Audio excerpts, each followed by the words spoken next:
मुंशी प्रेमचंद की बेहतरीन कहानियों में से एक नमक का दरोगा। प्रसिद्ध कथाकार मुंशी प्रेमचंद की ये कहानी सत्य, निष्ठा, ईमानदारी और नैतिक साहस का सशक्त चित्रण करती है।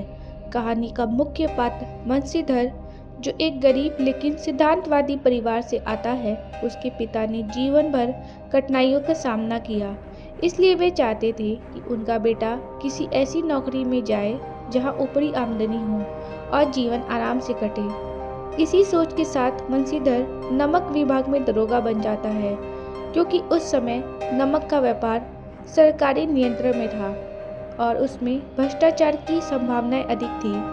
नौकरी संभालने के कुछ समय बाद बंशीधर को एक बड़ी परीक्षा का सामना करना पड़ता है। इलाके का एक धनी और प्रभावशाली व्यापारी पंडित अलोपुद्दीन सरकारी नियमों के विरुद्ध नमक की तस्करी कर रहा होता है। बंशीधर उसे रंगे हाथों पकड़ लेता है।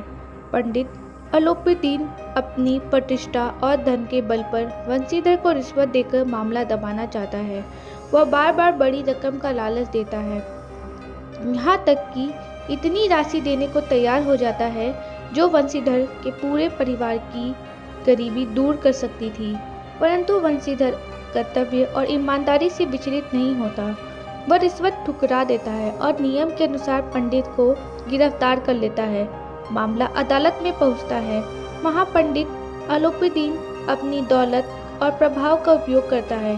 गवाह बदल लिए जाते हैं, परिस्थितियां उसके पक्ष में मोड़ दी जाती है और अंततः वह बरी हो जाता है।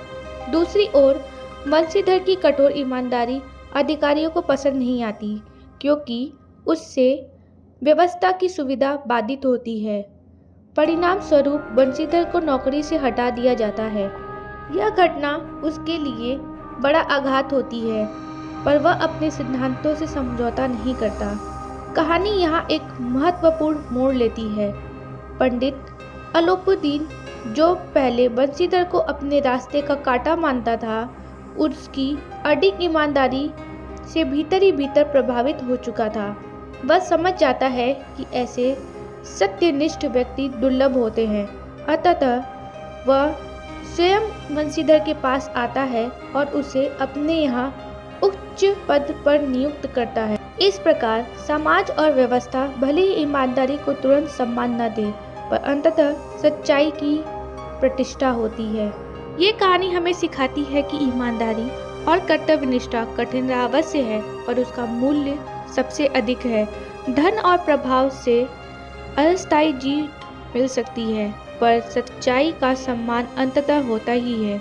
लेखक ये बताना चाहते हैं कि व्यक्ति को परिस्थितियों के दबाव में अपने नैतिक सिद्धांत नहीं छोड़ने चाहिए, क्योंकि वही उसकी असली पहचान और शक्ति होते हैं।